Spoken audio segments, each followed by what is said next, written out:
This is WFO Radio. Hey, everybody. We are back once again on WFO Radio podcast. We're going to talk a little NHRA drag racing, really more just drag racing history today with Drag Racing's Encyclopedia. Bret Kepner is going to be back. And I'm just bringing him on the show real quick because we want to make sure that the internet is stable. What's up, Bret? How are you? The internet stability isn't the problem.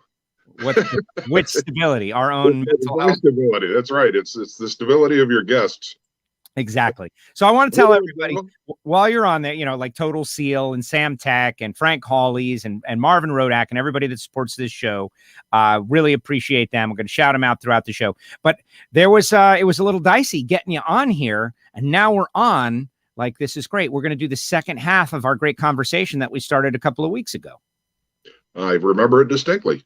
Yeah, it was. How are you, my friend? You've done well over the last couple of weeks. We've had great guests. We've had good things happen. When John Force and Cruz Pedregon both win in a couple of races, like, I know they're representing the older demographic, but it's good for drag racing. You've done very well. Your work is always exceptional, and I've enjoyed watching. Thank you very much. Thank you for being out there. And today we talked to Ernie Francis Jr. about an hour and a half ago, who won the SRX race. He's not a drag racer by any means. Yeah, right. But what's funny is that, Tony Stewart, I guess, is now kind of a drag racer. And he was battling Scott Speed, who's married into the family of drag racers. And so it's the tentacles of drag racing are going out. It's absolutely spreading. There's no question about it. Exactly. Tony Stewart's involvement could be so much bigger than people realize for this business. The fact that he showed an interest in it, went out and got licensed and everything else, did he finally get a license, or is he still in the process? He did. I think he did, but I'm not certain. Like Tony Stewart's in the process, at least. Yeah, he's at least in the process. And the fact that he has shown an interest in it, and the fact that he can relay an angle of the sport that most human beings, outside of our little fraternity, don't really understand, could really pay big dividends for this business. It really could. The viability of, the fan base, sponsorship, but also his savvy that he has developed, even as a race promoter, the media stuff, them reaching out to me. They reached out to me about SRX, and they're like, hey, you want to have this guy? I was like, yeah, I know Ernie. Let's get him on. It was seamless. It was easy. So let's see. Ultimately, I'm pressuring that he hasn't really experienced it until he experiences a competitive run, right? Sure. I want to see him try to qualify at a race. And then if he never does it ever again, I think I'm totally okay with that. But that would be the full circuit for Tony, in my opinion. And your opinion is important, as I've pointed out. One of the reasons I respect you more than I would just for the ability to do the job is that you are indeed a racer, and you know exactly what's going on from the other side of this. You're absolutely right. He doesn't understand it until, I think of Krista Baldwin, until you can't get it in reverse in the first round, Right. Well, exactly. The whole, going down the track is one thing, and that's the evolution of the drag racing experience. Like, you go down a track. Oh, wow, that was fast. You try to go as quick as you can, and then you eventually get that figured out. You bump up against, your car's ability and your performance budget. And then that's where the decisions come in. Like, am I going to be a bracket racer? Am I going to try to do, .90 stuff? Do I have enough money to rebuild this engine and make it go faster? But at the highest levels, it's going to be cool. So the last, go ahead. Hold on. I was going to say that one incident with Krista, when she went in the threes at 300 miles per hour, that was one quote, a welcome to drag racing, end quote. But when she was out there in the first round after the burnout and couldn't get it into reverse, that was a real welcome to professional drag racing right there. Yeah. Yeah. No, we could feel the heartbreak because I think, I know that, and everybody should know that everybody's rooting for Krista, like on the inside. We're supposed to be impartial and all, but really we're not. Like, we're all rooting for Krista to get it and get out there and get a sponsor and be an active member of this thing on a weekly basis. We're all rooting for her because of her enthusiasm, the family. She's drag racing from birth. Like, come on, if Krista can't be involved, like, who can? And it's important for people to remember, the Jack Beckman scenario. It's important for people to remember that she didn't just jump into a Top Fuel car. She has been racing. She has some experience in this. That incident at Epping wasn't, her first, or third time in the car or something like that. Jack Beckman always goes off on people who say he is X number of world champions without adding his Super Comp championship, which he believes is just as big as any of his fuel championships. And again, it's important for people to remember, Jack raced a long time before he ever got in a fuel car. Absolutely. El Camino. Like, the guy was a legit first rung of the ladder sportsman racer who climbed up and made it big time. And yes, you're right. He does go off on those people. I've been the recipient of that at times. It's like, don't forget my say. It's like, I got it. You're right. I don't even know how he saw out of that car with a canopy anyway. So the last time you were on the show, we had a great 40 minutes. I don't know about you. I think you were under the weather. You had just had a medical procedure like hours before. I think I was dealing with the after effects of my second shot or something. Like, anyway, it was very well received, though. Everybody loved it. And they said, we got to have you back. And we're having you back. But we never got to. We talked about your career. We talked about Mr. Dirt. We talked about Garlits. We talked about the Hall of Fame. But we never got to one of your biggest personal projects, something that I think is interesting to everybody, the mapping of every drag strip that has ever existed. Why don't you explain it to our WFO universe? 1998, I believe, was the year. At that time, the internet was becoming usable, I guess is the best way to put it. Yeah. The one thing that really sparked an interest in this project that I'm about to describe is the fact that the U.S. Geological Survey, which is a huge mapping thing run by the U.S. government, was finally putting its satellite imagery online. Now, in 1998, we were dealing with 24 baud modems, and it took you 35 minutes to download a 1 megapixel photo. So it wasn't an easy route, but it was information that no normal human being had ever had access to before. That gave me an idea. Find every drag strip ever built using satellite imagery. It was in the back of my head.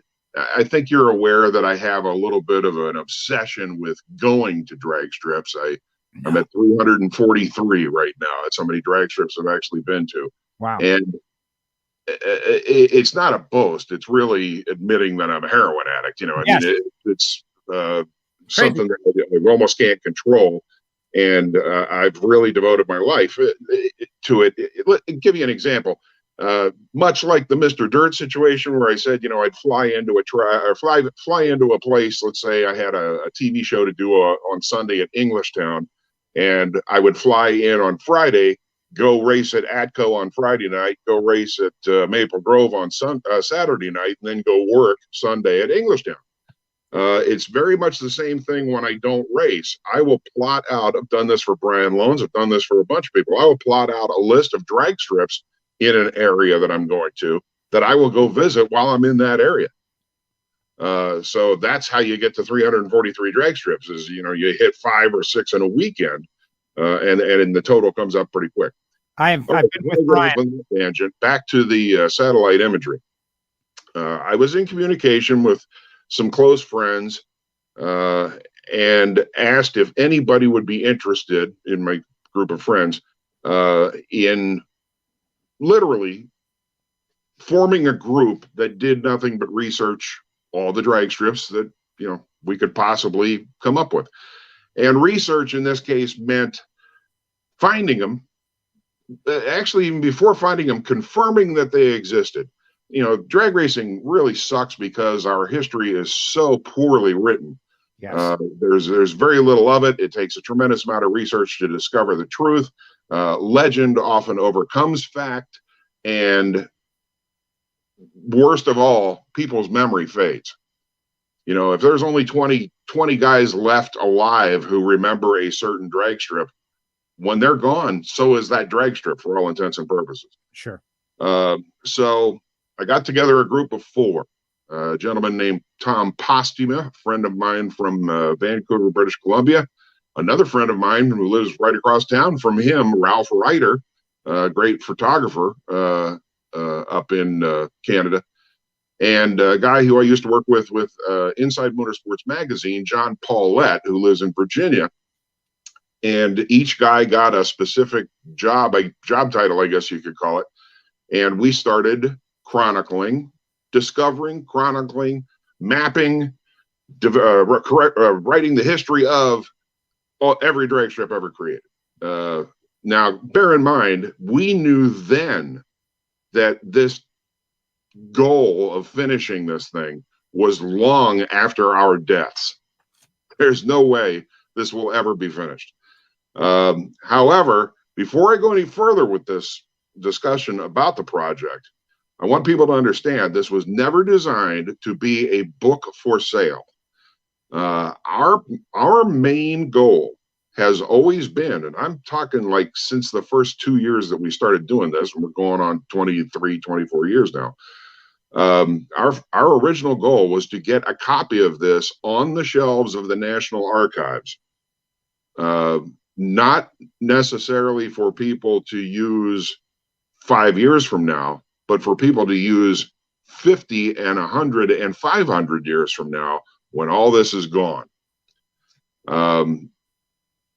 Other than tattered hot rod magazines and, you know, national dragsters, there isn't much that really wraps up what it is we do.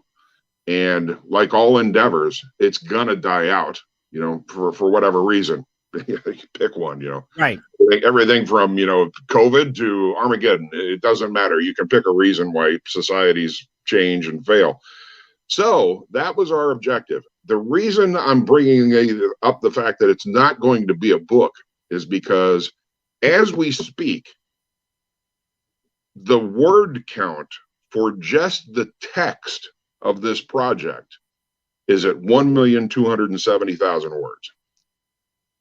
That's as of right this second. That does not include photos, videos, photo captions, you know, graphics, or any of that other stuff. Just the text, the basic text of this is already at 4,000 pages in an Arial 14 font. Oh my goodness! So forget about a book. Yeah, well, but it's a resource, is what you're doing. It is a resource, and you know, I could easily put it right now. The entire project takes up about 3 terabytes, counting video and photos and stuff like that. So, you know, realistically, I could sell you a 3 terabyte hard drive, and you would have the finished product in your hands. You couldn't go through it in a lifetime, but you'd have it. It is searchable, you know, as far as the information is concerned. You can enter keywords. You know, the problem with chronicling any track, pick a track. It's had more than one name. Yes. And a lot of people know it as a different name than somebody else right down the road. Here's a great example. There's a track in Benton, Illinois, called I-57 Dragway.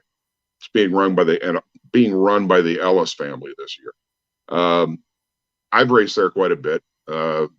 If you're heading to that track, it's on Interstate 57, hence the name. If you're heading to that track from the north side of Benton, Illinois, you get off at the Benton exit. Therefore, people call it Benton. You know, people refer to the track as the track in Benton. Right. If you're coming to that track from the south side, going north on I-57, you get off at the exit of West Frankfort. Therefore, everybody coming from the south knows the track as West Frankfort. Wow. And I've actually stood there when 2 people were talking about the same track and didn't realize they were. And that happens with every track that's ever changed its name, whether it's Indianapolis Raceway Park to Lucas Oil Raceway, you know, or whatever. So the searchability to find out information about a track has to go across all those names, because they're going to put in those names, whether it's of the town or of the track, to get information. Work. There's a lot of work, keywording work, thinking work. Like I think of Orlando Speed World, the locals call it Bithlo. There you go. Bithlo? What the hell is Bithlo? Oh, Bithlo. You know what's Bithlo? You'll find old guys refer to it as Central Florida Dragway. Wow. That's what it was when it opened. That is crazy. All right. So we got an audience out there and everybody weighing in. Like Jerron is out there saying, what's up? David Payne, hi to you, Joe. Who? David Payne. Oh, really? David. How's David doing? David and I communicated before the Hall of Fame induction ceremony. He loaded me up with information about the Logie brothers, which was great. And he gave me like a personalized tour of all the different which you were not there. You weren't able to see, but he brought a lot of stuff, like real stuff. And, trophies, moments, very ornate, the drag racing history. Let's make sure it doesn't get destroyed. But I figured what we would do, obviously, I want you to talk about whatever tracks you want to talk about, but I figure maybe the audience, they've got some tracks that they remember and maybe you got it off the top. I don't expect you to have all 400. My opinion doesn't count. Let's deal with the viewers. They're the important people. Exactly. But let's find out. But we're going to start off with mine. And Maddie is out there. What's up, Maddie? I want to know what you know. Oh, and someone mentioned that you look like Tom Selleck, and Ted Jones sent me this. So. I was going to say much more people associate me with Ron Jeremy nowadays, but yes. Who had more fun, though? That's a darn good question. That is a darn great question. Oh God, Selleck, Jeremy, the same person. Who had more fun? I actually had Ron Jeremy as a guest on the air back in my sports radio days. No kidding. I actually met him one time at a nightclub that he was actually booked in to be, just Ron Jeremy. Right. I will say to the people who, especially the young kids nowadays, who jokingly say you look like Tom Selleck. I try to explain to kids that in the 1980s, there was no downside to looking like Tom Selleck. So no, that's it, right. No, look at this. That's why Ted put it up there for the Hall of Fame induction. All right, let's talk about the track that is responsible for me. And there were many other tracks prior to it in the South Florida area. It was kind of a hotbed. Like I really like to think that other than Southern California and like we had a great culture down here, but Miami Dragway or Miami Hollywood Speedway Park or Miami Hollywood Speedway or just Miami Hollywood. Yep. Or just Miami Hollywood. This is the track. I do have the starting line tree back there, but right here, this is the view that really connected me. Like incandescent light bulbs in the darkness in the Everglades, Armco, Georgia Lane, the staging lanes in front of the track, people just hanging out there. Like that's what got me hooked. We had our, prefab concrete grandstand up there. It was a big deal, but that's my personal recollection of the place. What do you have about Miami Hollywood? Miami Hollywood was a really cool place because as far as South Florida was concerned, and as opposed to West Palm Beach, which was its main competition, they were both built in almost exactly the same era. The mid-1960s was West Palm's opening, and Miami Hollywood followed. As opposed to West Palm, which ran, I guess I should say, more of a winter series. West Palm Beach was notorious, which is currently it's the same track as what we know right now as West Palm Beach. One of the very few instances the track opened with one name and 50 years later went back to that name after being Moroso Raceway Park and stuff like that. Anyway, West Palm Beach spent most of its time booking the big names in from November through February. And it had big match races and a couple of big open shows every year through the 1960s into the 1990s, when you get into the Citrus Nationals and stuff like that. Yes. But they were all for the snowbirds. They were all for, people that came down in Florida during the winter. Whereas Miami Hollywood catered to that market 365 days a year. They ran match races all through the summer, which in Florida is unheard of. You of all people know how uncomfortable Florida can be in August, so yes. It catered more to the greater Miami market than West Palm Beach did, which was actually more, I can't think of a better word to put it, than tourist track. Got it. I remember, radio at major metropolitan area, whereas West Palm was a little further out into the sticks, and they definitely had some big events like, festival rock shows. They got to test the soil out there too. But Miami Hollywood, Saturday night under the lights. If you can hear it, you're near it. They had great stuff going out there. And that's where I saw Garlitz with the Sidewinder. That's where I saw Jerry Gwynn race, jet cars and drag a guy behind his funny car, like crazy. Bob Bullet Daily, yeah. Yes. Crazy thrill show stuff. It was amazing. All right. So the audience have got the idea. Prior to that, though, Masters Field, there were a bunch of drag strips. But when Miami Hollywood was built, all the little tracks and the like half measure tracks all pretty much went away in the Miami area. I'll tell you this much, Joe. You can't imagine how many drag strips have existed in the greater Miami area. I believe that. Take a wild guess at how many drag strips have existed in the state of Florida to this point. I'm gonna guess like what I think to be a big number and say 30. You're way the hell off. Really? Yeah, it's over 100. It's about 108. That's awesome. Ones that pop up, ones that disappear. They run for a few years. County Line Dragway was one that existed for a little while, and I won a track championship there. And then it disappeared. Did you win points at County Line? Yeah, at Opaloka. Where Opaloka? I don't know if which County Line am I thinking of? There's several. Which one are you talking about? Well, it's out on US 27. It's by the connection to, I think, Chrome Avenue. And it was an old airfield. A touch and go airstrip. And that was the Opaloka airfield. That track opened in 1953. What? And it closed in 1964, and did not reopen until it became an IHRA track in, 1994? Later than that, I think. Later. Okay, but yeah, that track opened in 1953. That was a track prior to being this most recent version. See, I did not know. Let me give you a bit of weird history or a weird way of looking at this whole thing. The history of drag racing post World War II, and believe me, somebody's going to say, "What do you think the first drag strip was?"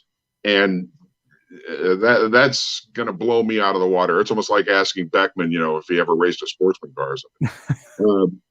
But post World War II, the history of drag racing is the history of commercial aviation. Here's why. Post World War II, as soon as the war was over, the Army, which there was no Air Force in 1945, it was the U.S. Army Air Corps that handled all the planes and everything else. As soon as the war was over, the U.S. Army Air Corps walked away from all these thousands of landing fields and practice fields and training fields and everything else that they had built during World War II in every state. They literally walked away from them. In most cases, they sold them to the city for $1. But in a lot of cases, they just sat. And that's why kids who raced said, hey, rather than race on the street or race on the dirt, let's go over to that old airfield that's just sitting there. So everybody did. And they started creating commercial drag strips on these airfields. Opaloka is a classic example in 1953. And Opaloka, as a matter of fact, was also still managed by one of the military arms, like the Coast Guard or something. Right. So you had to work with the Coast Guard in order to get to use the airfield. In any case, around 1955, something started happening in this country that really changed everything about it. And that was the birth of true, inexpensive, or at least accessible commercial aviation. And in each one of those instances, Opaloka or whatever, the city said, oh, geez, we need to have an airport, because that's what the whole world's doing and that's what the future is. Oh, wait, we own that military place outside of town. Let's turn that into an airport. So they went out there, chased all the kids off the track, and built airports. Right. That meant the kids had to go build a real drag strip, an actual purpose-built facility. And that's where they all came from. There were, a lot of, don't get me wrong, a lot of purpose-built facilities between 1946 and 1955, but there were nowhere near as many as there were after 1955. And it got to the point in 1957 where the CAA, which was the Civil Aeronautics Authority, which is now known as the FAA, what does the FAA stand for? I forget. Federal Aviation Administration. Yeah. The CAA banned all non-aviation activity on airfields. And that really pushed people to build drag strips in 1957. Well, speaking of Florida, I know that Immokalee, more out into the Everglades, and it's basically, people who don't know Florida, it's like the center of South Florida is all Everglades, and we are on the coast, just a sliver of land. And the county line dragway we're talking about, where I was track champion, and it's such a BS track champion, by the way. I'll tell you the story, Brett, real quick. Like they were running points out there. It was an IHRA track. I didn't get to go there a lot, but they had like the track championship race. It's like, what is that? Normally it's a season-long endeavor. Right now, that's not how they did it at this track. They had one race, and you get a gold card. The NHRA World Finals through 1974. Exactly. Yeah. Well, exactly. And so I call my buddy, and I was like, dude, we can get a gold card.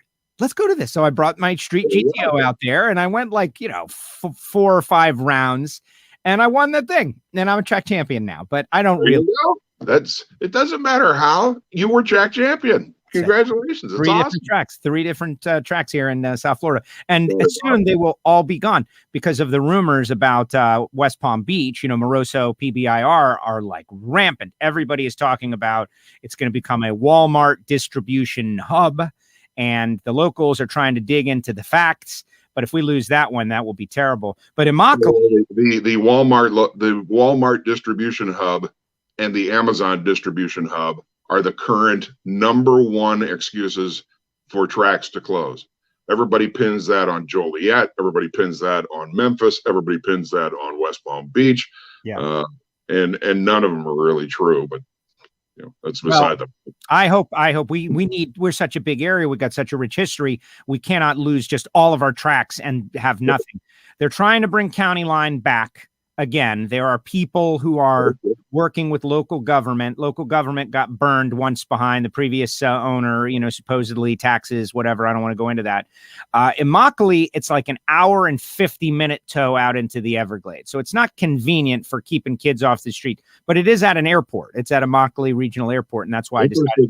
The whole reason Immokalee became a drag strip was because of the Immokalee Police Department running drag races downtown on city streets. Wow. Officially sanctioned, by the police and everything else.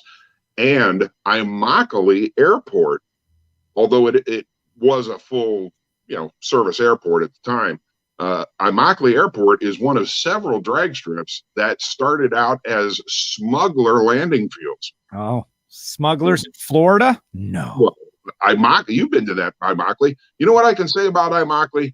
I've been there several times. I have never seen larger insects than I have at Immokalee. Yeah. Driving down, making a time trial at Immokalee is like somebody egging your car. I was there. Giant bugs out there in the middle of the Everglades. Robbie Diamond, pro modified racer, and I stood in his trailer door in the pits throwing bologna slices to alligators at Immokalee. I believe it. I was there the second week it was open. Ralph Hester and his son now run it, and they just did a major renovation. Like they had to move it. The airport said, hey, you guys got to move back like 500 feet or something. And they're racing this weekend. Big bracket racing in Immokalee. Everybody needs to go. Robbie Diamond. Last I heard, Immokalee was trying to put in a half-mile track on the northern runway. Really? Because of the loss of all the half-mile and 1-mile tracks in Florida over the last 2 years. I don't know if you're aware of that or not. No. Unfortunately, the quarter-mile people tend to isolate themselves from all the other distances of drag racing, and people don't realize, there's there's a thriving circuit of half mile and 1 mile drag racing out there. And Florida had, I would guess, probably 6 or 7 different tracks, one of which was run by John Travolta. John Travolta has an airstrip in his front yard. He calls it Jumbo Lair for whatever reason. And he held drag races, half mile drag races for 10 years and just recently quit. So there's a lot of activity, I should say, in the half mile and 1 mile tracks. I think the only one that's held a major event this year is Kennedy Space Center track. Oh, really? That's a 1 mile track. Interesting. All right, I want to get some of the audience in, but I want to make a point here that when Kepner is on, either you're drawing in an audience, or maybe they're there and they just don't always comment. But let's just take a second to acknowledge like the young drag racing media talent that is out there. Like announcer Colton Jordan is out there, wants to ask if you've been out to the old Tucson Dragway, great ghost track. Jerome, announced there for many years. Jerron, who is a U.S. national runner-up, who secretly wants to be an announcer. Never heard of him though. Yeah, he's not a very talented guy. That's kind of thing. No talent whatsoever. Yeah, I want to punch him. I love him, but I want to punch him. And I'm going to be on a show his, I think, Monday night. Slammin' Sam from the Power Hour is out there. Chris, who is an announcer out there in Texas, has been doing a great job. Did you ever go to Angleton Raceway? He wants to. I did. I not only have I been to Angleton Raceway, I've been there since it's just nothing but a hay drying strip. It's really all it is. It's just filled with agriculture stuff that they're doing. Yeah, Angleton was neat. It didn't last long, but it was a neat little track. Monday Morning Racer is out there, who co-host of the Power Hour. Great guy. I like Lee, and he's he puts in the time. Dude is out there going to race. I was on their show just recently, and those guys really impressed me. They were really good. Well, they love it. They love it. They love it. They're on here. Warren Bader. Warren has done so many great things with streaming, etc., and wants to know about New York National Speedway. What do you know there? You know what? I have to immediately bring up the fact for people that don't know that Long Island, New York just got a drag strip. Yeah, I heard about that. Yeah. So that's huge. There was a TV show called Fastest Car, I think. Was there such a thing? Something like that used an airstrip in Long Island for drag racing for their TV show. And the city kind of took that and ran with it. Got a lot of people behind it, of course. But they're going to open in August. A drag strip opening. New York National wasn't the last drag strip on Long Island. That would have been West Hampton Raceway. You want to talk about a track that had a million different names. But West Hampton Raceway opened in 1957 and closed, I think it was 95, 96. Obviously, I don't have an open laptop here in front of me. Don't expect that. Nobody expect exact details. The guy's got 5,000, 1 million words. He's mentally searching. It's a miracle that it's happening at all. Anyway, the West Hampton track was the last one on Long Island that most people consider a full-scale track for some reason. The next 20 years, almost all the drag racing on Long Island, and there were several tracks, 4, I think, were conducted. The racing was conducted by the Whole Shot Drag Racing Association. Ever hear of them? No. 100-foot drag racing. Oh, really? Full tree, handicap starts, bracket racing, you name it. 100. My dad told me about this somewhere because he's from Jersey, right? The Jersey stuff, that there was a really short track. He didn't give me details or anything, but it was like extremely short, and you would just get, out of first gear. And that was the race. People have to understand.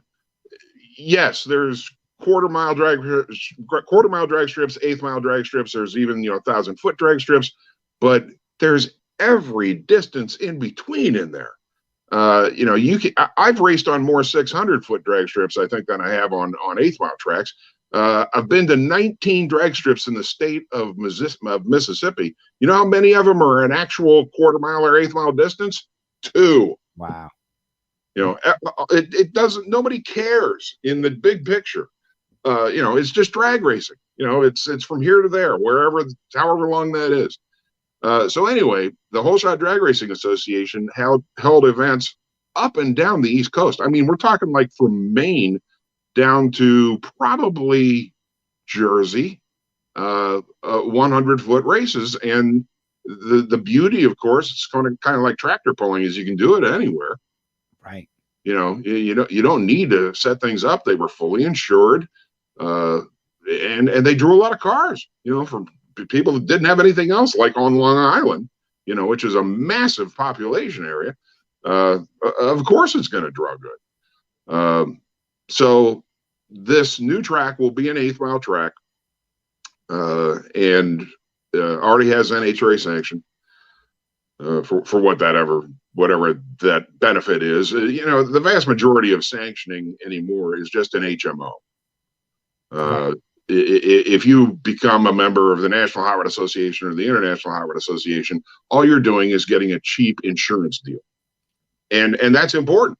There's more outlaw tracks out there than there is anything else. There always has been. But the fact that they were able to hook up with the National Hot Rod Association means more, I think, to the community press than it does to, most of the racers. Although most racers base their choice of sanctioned tracks on where that track's bracket finals are.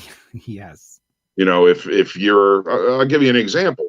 I worked for years for tremendous family, the Greer family, Mike Greer, who operates Greer Dragway in Greer, South Carolina. And yes, the Greers are all connected.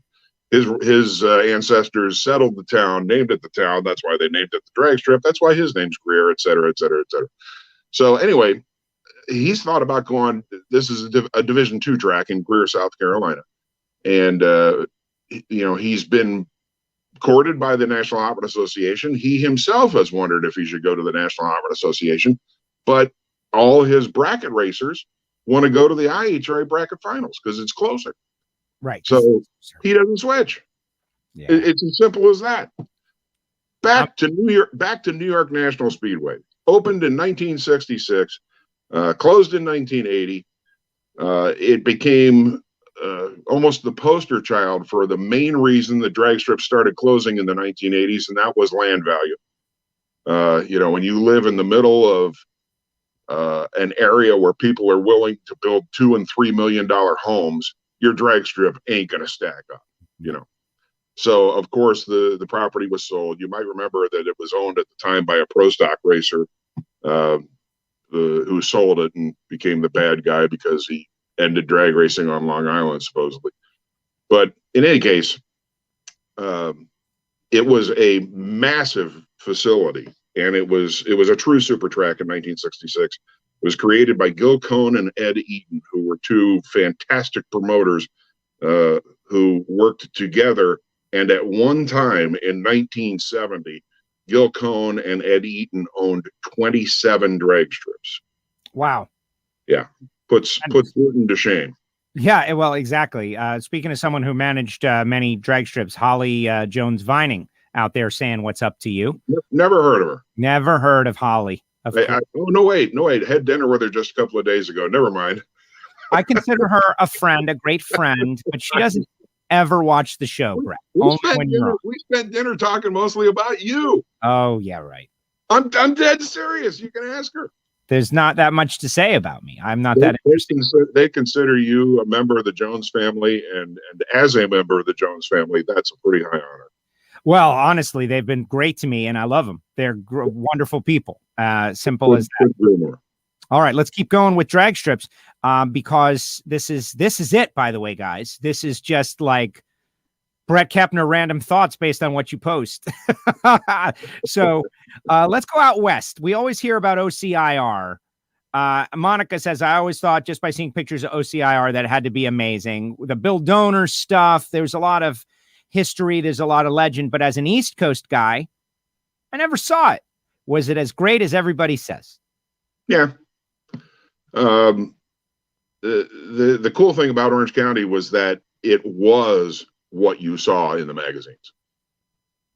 I guess that's the best way to put it. Okay. It wasn't bigger than life. It was a very nice track. The iconic tower that it had, really was stood out. It was something that you didn't forget. A lot of tracks that have unique towers. But you have to understand when you get into that whole Lyons, Orange County, Irwindale, Pomona mess. It's not that that's where all the drag racing was happening. It's that's where all the drag racing publications were based. Got it. Whether it was National Dragster or Drag News or Hot Rod or Carcraft or Popular Hot Rodding or Drag Racing USA, everything but Superstock and Drag Illustrated was based in LA. So their go-to, and when I say go-to, I mean get in your car and drive down the street to do a magazine feature or a race coverage, was any one of those tracks. That's why they just flooded the media. You couldn't open a magazine for 30 years without hearing about one of those. There's never a magazine published for 30 years that didn't have at least one story about Orange County, Irwindale, Pomona, or Lyons in it. Or Superstock and Drag Illustrated, which started in 1964, was based on the East Coast, was owned by the people who eventually owned York US 30 Dragway, and it concentrated on the East Coast because it knew that was the Bill Holtz, the guy that created the magazine, knew that was what was going to save his butt. The world didn't need another Southern California magazine. It needed an East Coast magazine. So when it comes to Orange County, all those cars that you saw in all those magazines were there. And it was like some kind of dream. But it was only because that's what you had been fed, was all those cars from that part of the country.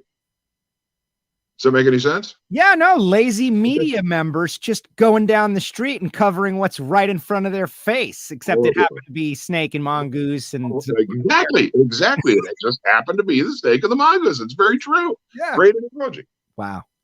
That is great. Well, they did have the iconic tower, and it is Southern California, but it is interesting that and the media, they were there for a reason because it was Southern California. But that is very interesting. I always heard amazing things about all that. And that, Richard Shute and Gary Nastasi and those guys, they've been posting a lot of their old classic photos now that they're digitizing their slides, I guess, which everybody is doing, digitizing slides.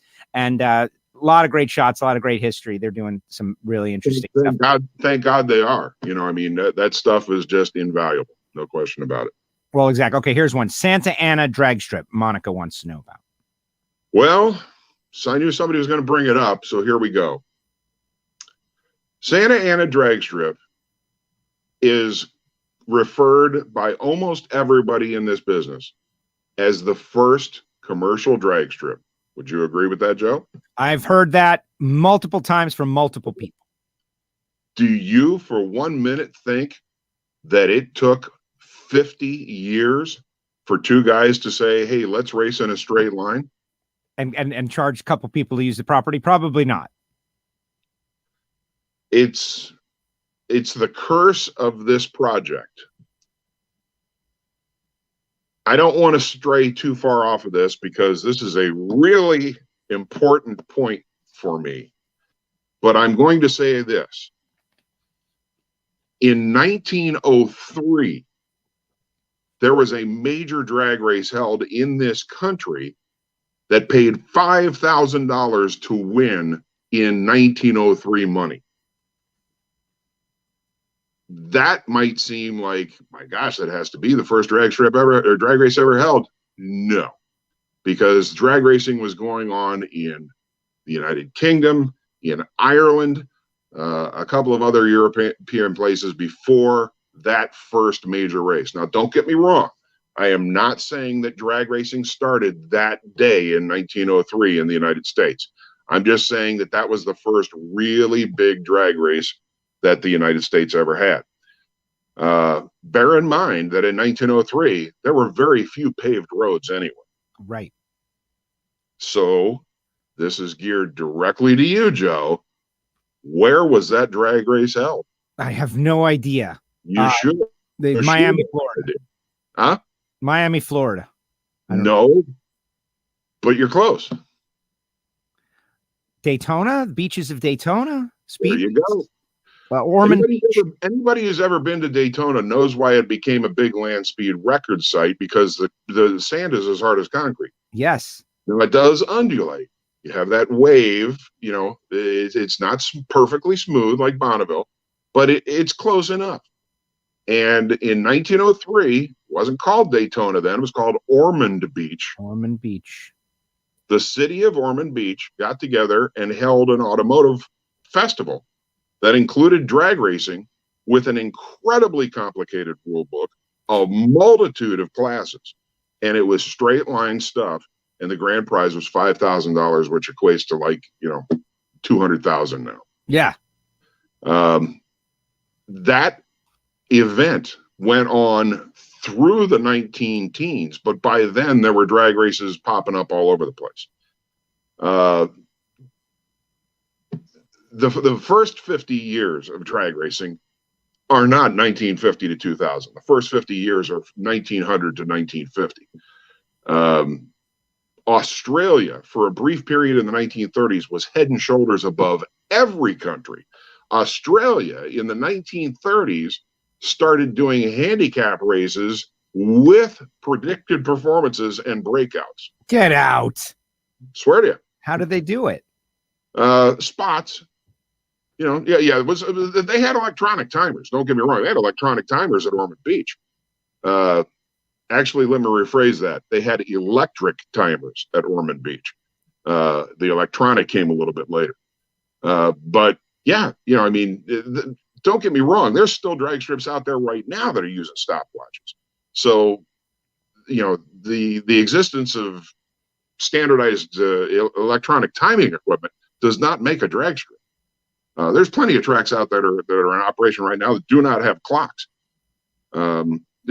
Not to drift off the subject, but this is kind of important in relation to Santa Ana.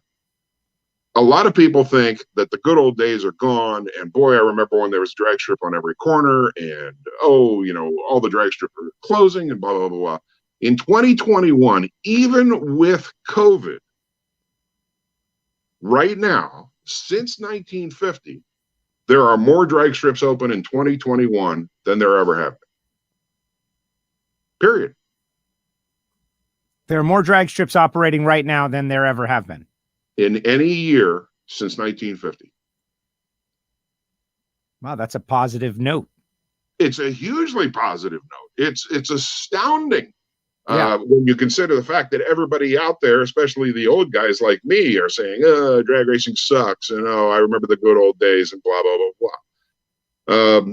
At any given time in the history of drag racing, there have been at least 380 drag strips operating. Let me rephrase that. At any given year since 1950, there have been at least 380 drag strips operating. Right now, there's 430.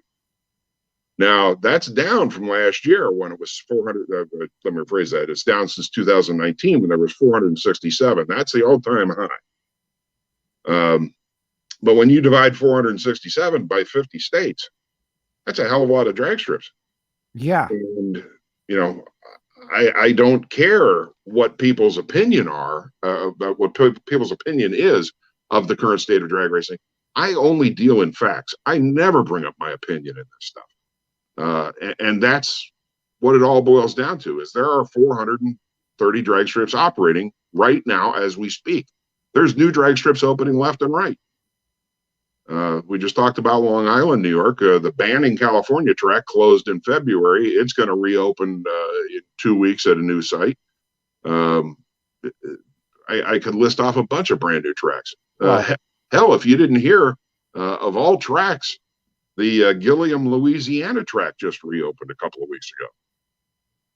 Are you familiar with that track? Red River Raceway used to hold the IHRA World Finals, and no, No, they've reopened. That's great. I know there's some talk about something in Mississippi. There's discussion all the time. Being close to major metropolitan areas, I guess that's tough because of the property value, but that's great news. And you don't hear a lot of that these days. But hey, we can still say though that drag racing is an American invention, though, right? Not even close. Not even close. Come on, man. That's our big thing. The all-American motorsport, drag racing, invented by us. It's so extreme, horsepower, us. Not us.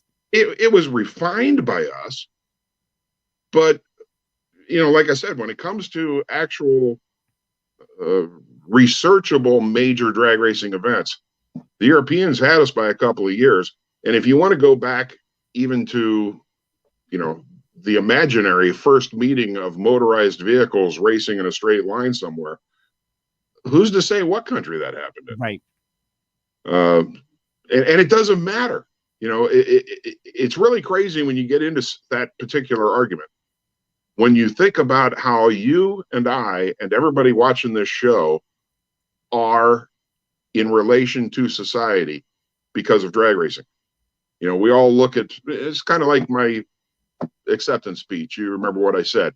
Modern day stuff confuses me because we don't have the biases and prejudices in drag racing that that society has.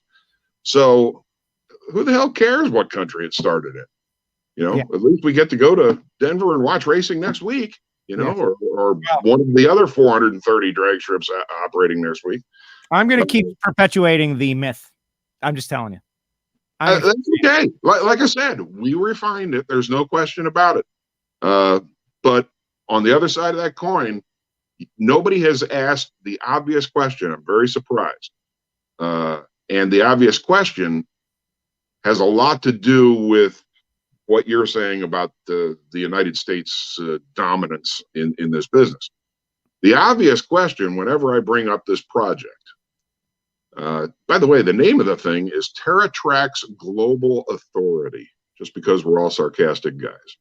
TerraTrax Global Authority. The TerraTrax comes from the original USGS satellite library. Satellite image library was called TerraServer.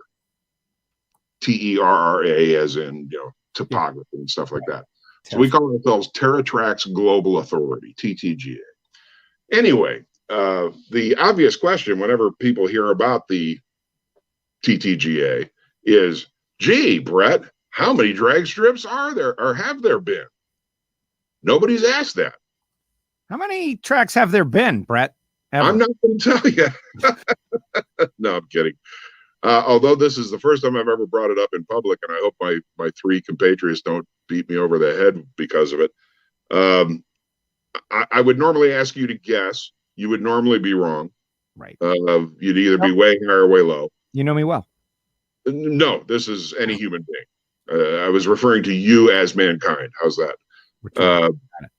You'd either be way high or way low.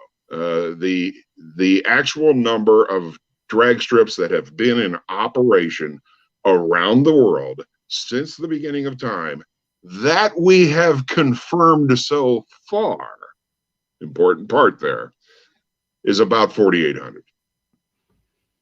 4,800. Now, how many drag strips are operating today? What is it, July 8th? Yes. How many drag strips are operating right now, July 8th, 2021, globally? No clue. 600? This does not include what we call the intangibles or the transient tracks. That would be loose dirt drag strips, of which there are plenty, sand drags, of which there are plenty, snowmobile grass drags or snow drags, of which there are plenty, and ice drags, of which there are several. The reason that we don't count those is because we can't find them. And the key to our project is to be able to locate with coordinates that I can send to Joe Castello and say, if you go to these coordinates using your, just plug them into your phone and use your GPS on your phone, you will be standing on the starting line of one of what once was blowhole drag strip. So the definitive coordinates of where that track was are just as important to us as the date that it opened or when it closed. So anyway, the number of drag strips that are currently operating around the world as of today are about 1,030. Okay. Now, when you consider, when you consider that there's 430 in the United States, guess what? We're not the world leader in drag racing? Well, the rest of the world's got us by 600. The international community versus us. Yeah, that's exactly what it comes down to. Keep in mind, there's 197 countries on this planet. We have confirmed drag strips, not necessarily operating, but confirmed drag strips in like 140 countries. There's a drag strip in Borneo. Right. Wow. But it only makes sense, though. It makes sense because it's accessible motorsport. Why would you not drag race if you got two cars in a strip of something? And one other thing happened that made it all possible to be in 140 countries. You want to hear what it is real quick? What is it? The internet. Prior to the late 1990s, the people I'll use the car club in Borneo just because I know for a fact that this is how it worked out for them. We're big in Borneo, by the way, on WFO Radio, man. I got to say, like, they love us down there. Don't for a minute think that you don't have somebody listening from Borneo. Don't for a minute think that.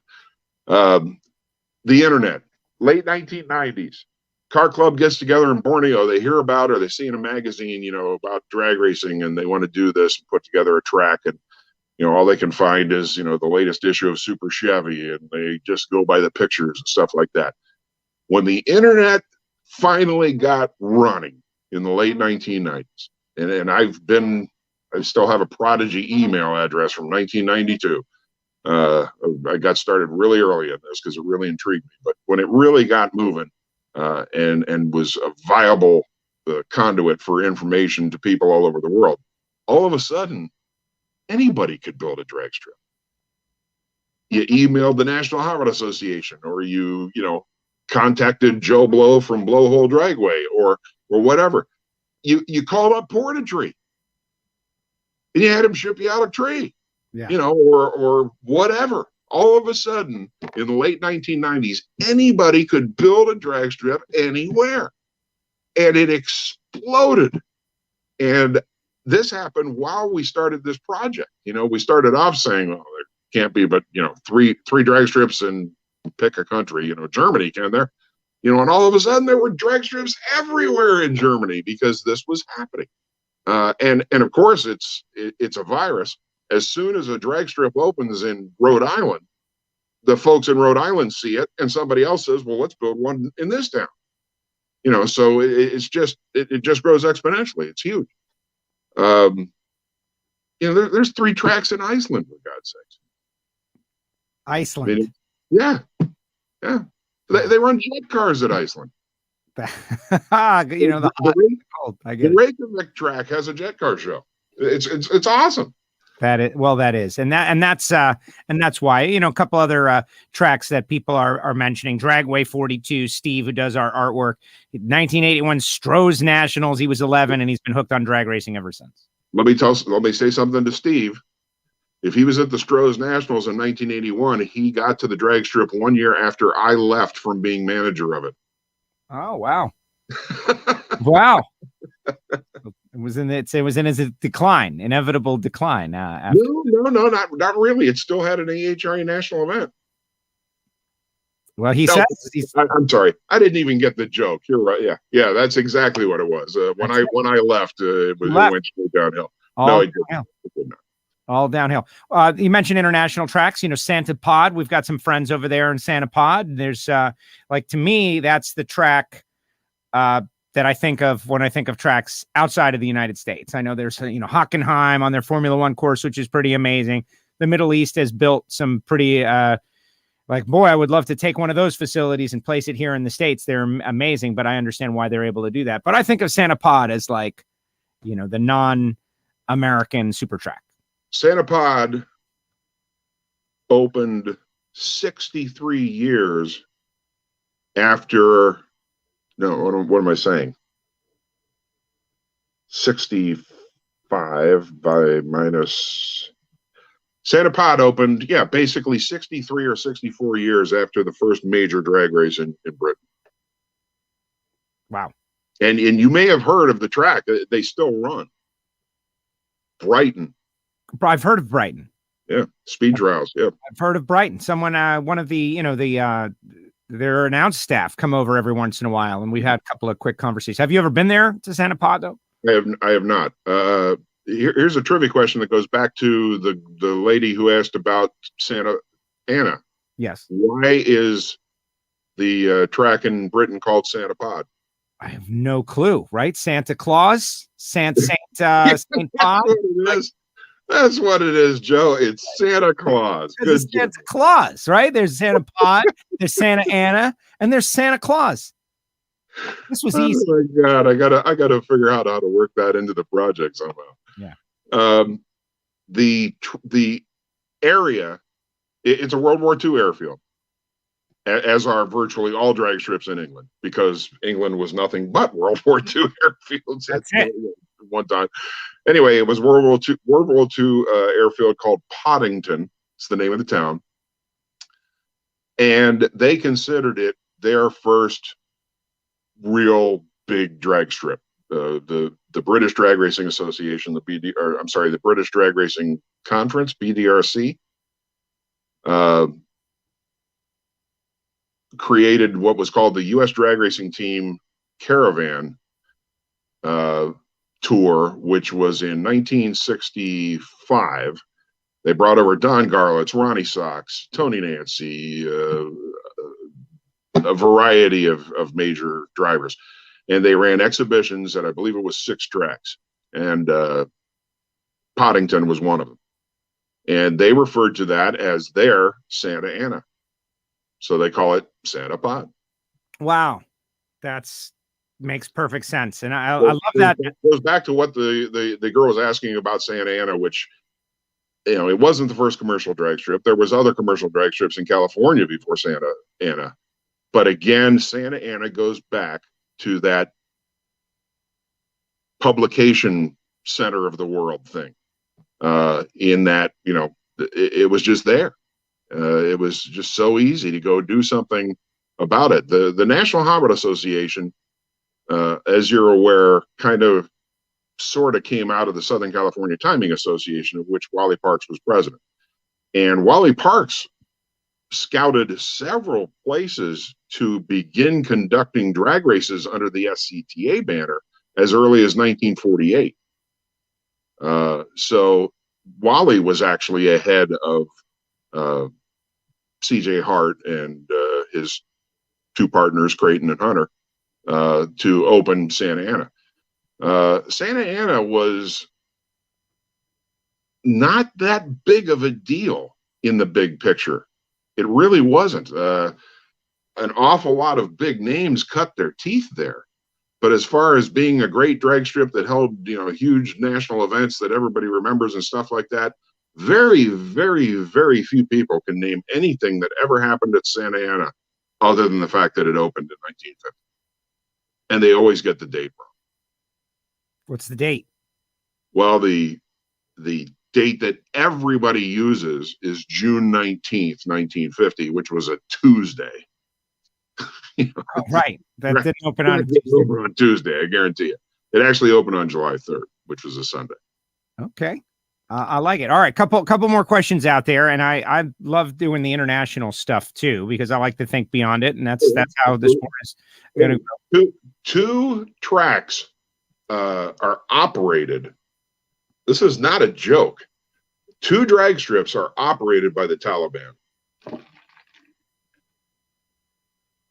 All right, go there. Right, they're on the news. They're very big in the news right now, Bret. It's unfortunate, but hey, it is what it is. The Taliban are drag racing. Taliban run drag strips. It's not just that they're drag racing; it's that they're making money off of it. Yeah, well, that's their whole thing, is they're making money, because it's really it's mafia.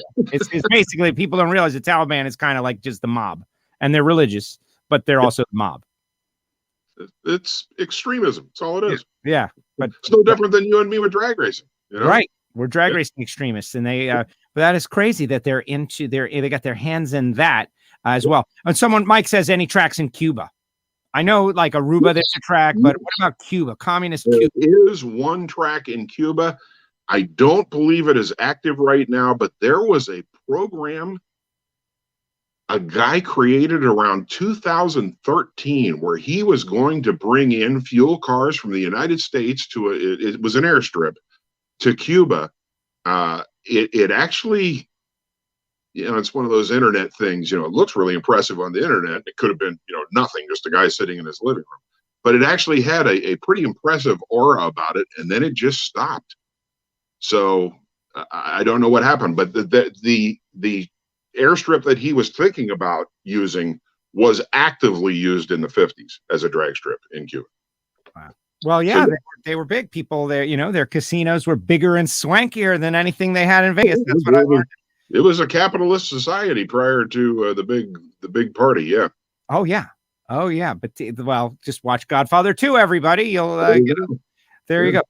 So let's see what here's one. Okay, Mike. What does Bret believe to be the most interesting track running on the NHRA tour right now? So I'm assuming he means national event tracks, but you can expand the question a little bit. Like, okay, of the tracks that are back and that have remained and that are actively used that we think of and maybe don't realize, like, no, there's something really, really interesting about them. I'd have to go with Pomona, and there's a couple of different reasons for that. One of them is people ask me what I consider to be one of the funniest questions that you could ask in this situation. What is the oldest NHRA sanctioned track? Well, common sense would tell you to think about where the NHRA first held their first event. That would be the NHRA's oldest sanctioned track, right? So Pomona has been operating since 1953, since April 13th of 1953, when the NHRA, which was a car club deal. The NHRA didn't start out as a drag racing anything. It's just that in order to control the car clubs, and I don't mean control, but let's just say organize the car clubs into a national entity, they approached it because of the most popular activity for most car clubs was drag racing. So that's how the NHRA got into drag racing. The NHRA hosted the Southern California Drag Racing Championships at Pomona on April 12th and 13th, 1953. Pomona had been an active drag strip for more than a year before NHRA held their first race there. So Pomona is obviously NHRA's oldest drag strip because it's their first and it's still open. So Pomona's going on, what year is this? We're going on almost 70 years. Let's hope somebody remembers that in 2023. But more importantly, Pomona's been open since early 1952, March to be exact. So Pomona's one of the oldest tracks out there. I'm going to tell you right now, it ain't the first oldest, it ain't the second oldest, and it's probably not the 20th oldest. Actually, I take that back. It might be in the top 20 oldest active tracks. But there's a whole bunch of tracks that have been open before it that are still racing. Interesting. So, I love it. I'm looking at this from a weird historical freak angle, but since I can't really define the word interesting, that's the first thing that comes to mind. Historical freak angle is exactly what this show is all about. That's exactly it. You don't want the Pomona. I get it. I wish they would make that like a historical landmark. I also am fearful about the future of that place. I love that it's in a neighborhood, that I'm in someone's front yard, and then I'm at a drag strip, and it's like 15 feet away. That's pretty amazing. All right, Jim Norris has got one. He claims to be tough.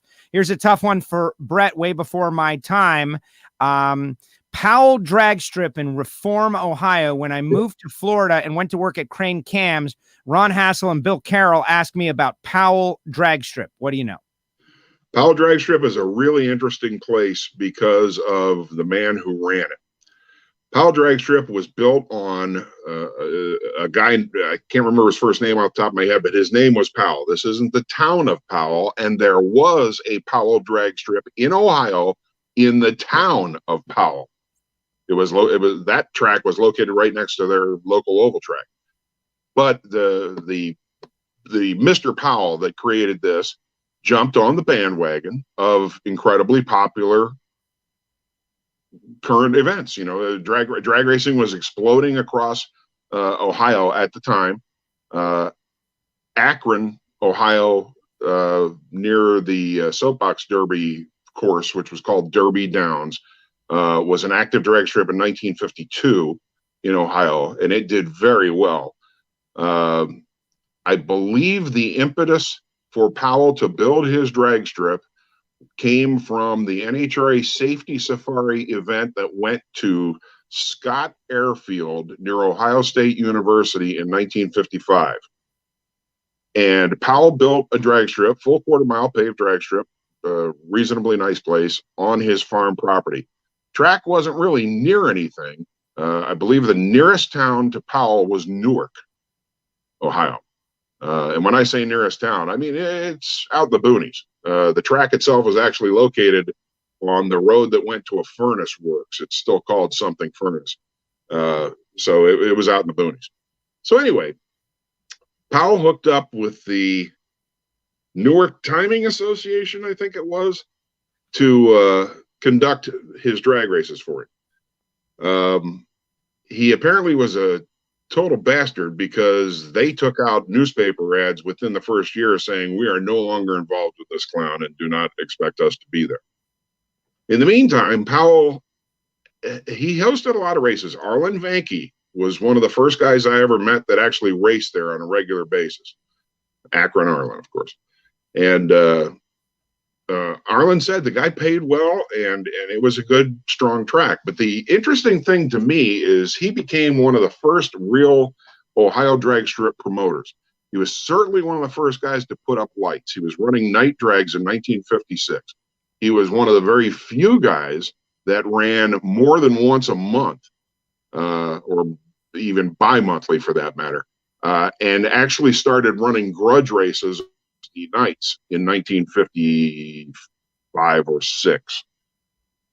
And then you could tell that he was trying to keep his original interest up. He did well, he had good crowds when the place first opened. He started having all kinds of promotions that were classic 1950s promotions, as in, this Saturday night we'll be giving away a brand new refrigerator, stuff like that. And one of the most popular 1950s deals that was done at a lot of drag strips, he did every week. He gave away a car.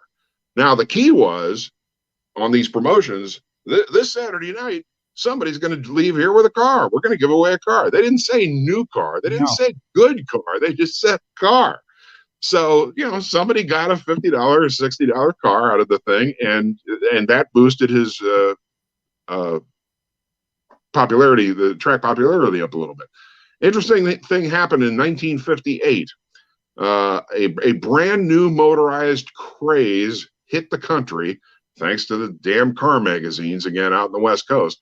Do you have any idea what that brand new motorized craze was that hit the country in 1958? 1958, brand new motorized craze. I do not have a guess to venture. Like, I don't know. Okay. Go-karts. Go-karts. Go-karts. 1958. The go-kart is a 50s thing. Yep. Took the country by storm. Go-kart tracks started popping up all over the place, including, of course, at Powell Drag Strip. And he eventually closed the drag strip, ran the go-karts until they went into the ground around 1960, I think is when he finally closed. The track remnants are still there, but boy, you really have to know where to look to find Powell Drag Strip. It's way out. It's not close to anything. Got it. That's the story of Powell Drag Strip. There you go. Jim Norris, good one. And he says, then came Hyde Park Drag Strip, I guess, which is a later version. There were two Hyde Parks. There was one that went due north and south that was a little bit short. A couple of people went off the end. It opened in 1957, if I'm not mistaken. And after a bunch of people went off the end, Hyde Park was built as a drive-in drag strip.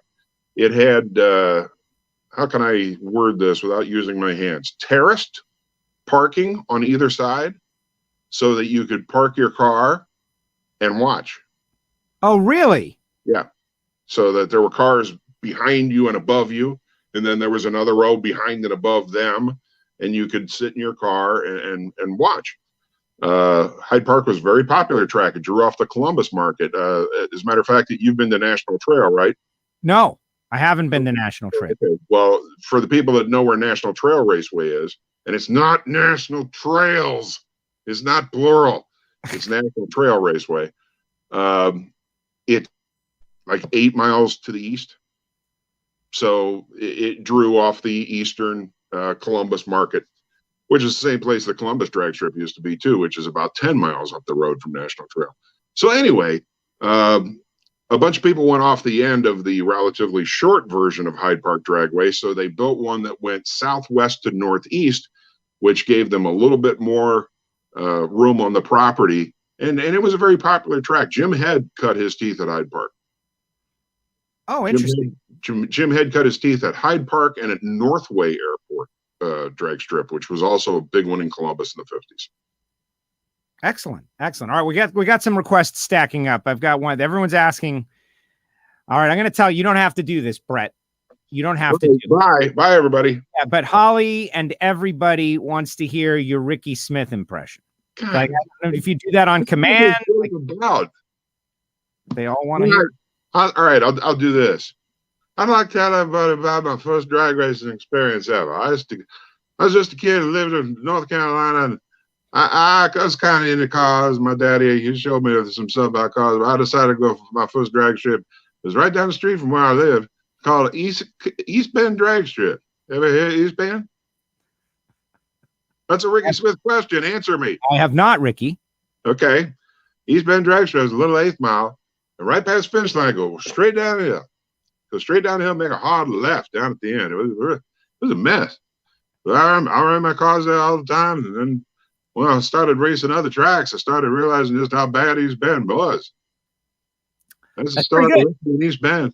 That's pretty good, Tricky Ricky, right there. I got to say, that's pretty good. Way to go, Holly and others, sir, requesting the Ricky Smith. All right, we've been doing this for a little while. It really was his first drag strip, East Bend, North Carolina.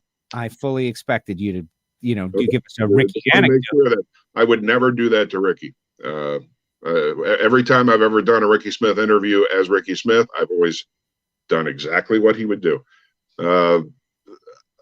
I haven't brought this up for some reason. The other people, somebody has been telling people that I do Ricky Smith, and Ricky and I have had this thing going on for 40 years. Where when I walk up to him, I say, "How you doing, son?" He goes, "I'm doing good, Bret." We just talk like that.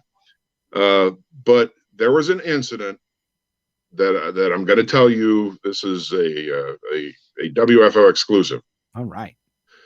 Norwalk, Ohio, 1987, right after Bill Coolman became the first guy to go 200 miles an hour in a door slammer in his black and white Bill Coolman nitrous oxide injected Camaro. Bader had booked Coolman in to race Ricky Smith, who was driving the motorcraft parts Ford Thunderbird. And Coolman had gone 202 miles an hour. Ricky had gone 197 miles an hour. But ET wise, the cars were very close. They were both running.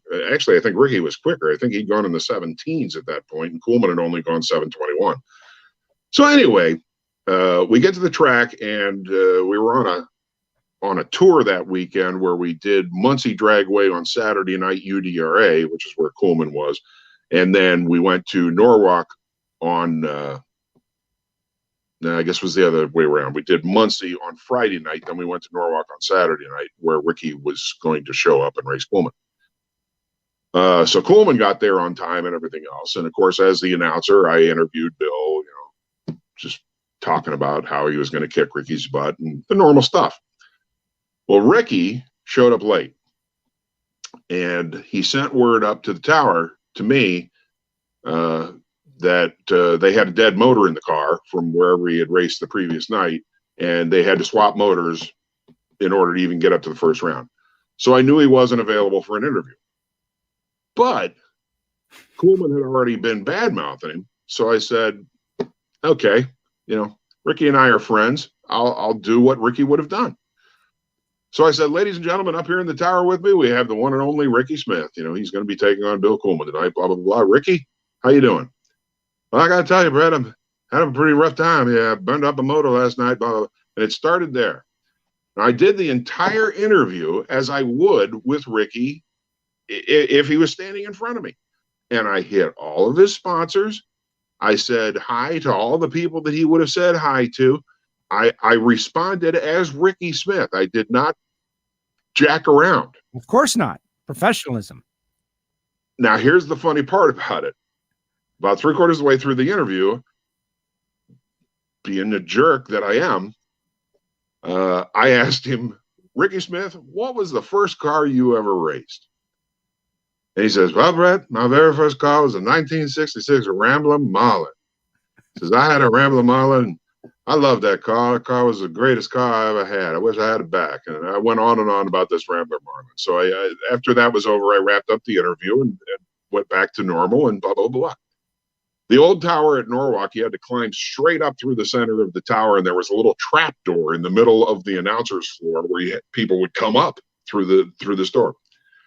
It was getting real close to first round, and we're all kind of waiting for Ricky to pull into the lanes. Coleman's waiting for him, and all of a sudden, a little trap door in the bottom of the tower flaps up, and there's Ricky's head sticking up, and he goes, "It wasn't a Rambler Marlin. It was a '66 Nova."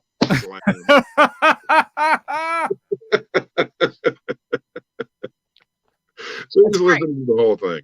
Well, and he probably appreciated it, right? He was getting. Yeah, I mean, trust Ricky. If there was something he did not like about what I had just done, he would have said something a whole lot more than what he said when he popped his head through that hatch. So yeah, he was fine with it.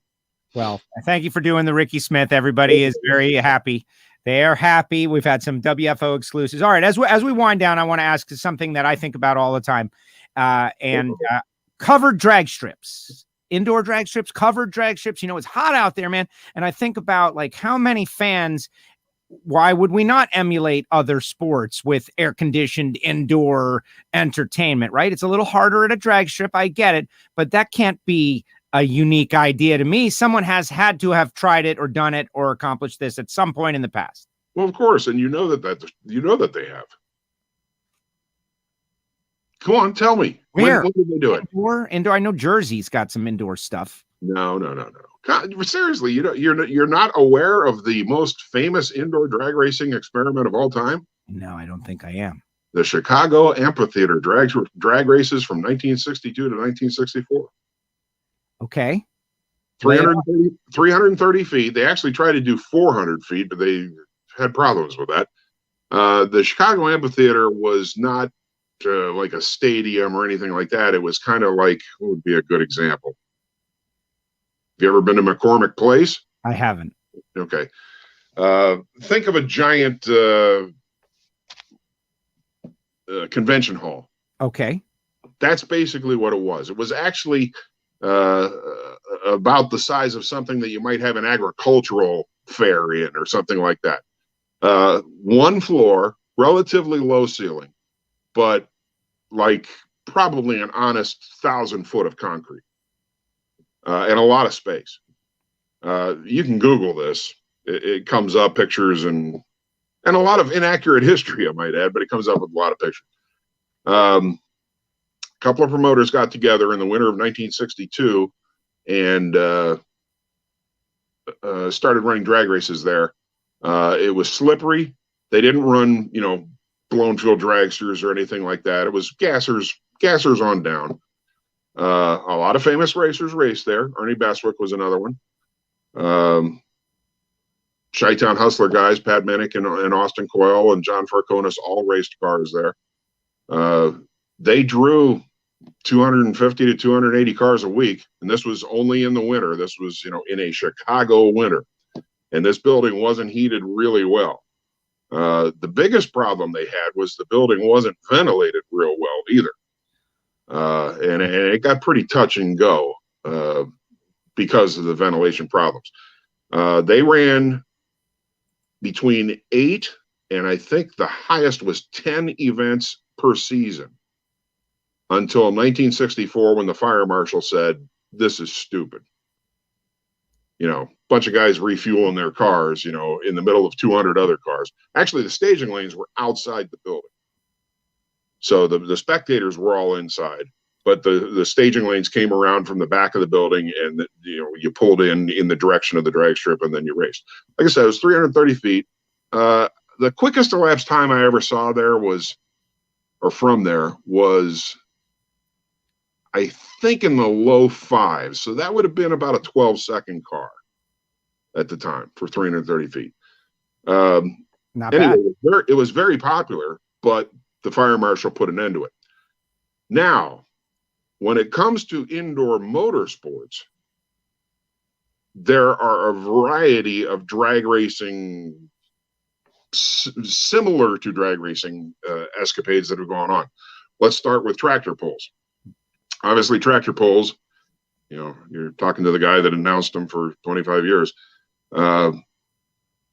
Tractor pulls have occurred in every facility you can name. What most people don't realize is prior to 1975, nitromethane was legal in tractor pulls. And one of the biggest events in one of the biggest arenas, the Indy Super Bowl in 1975, was the reason they stopped using nitromethane, because they actually had people passing out in the upper seats. Oh. So that's when all the tractor pulls went to alcohol only.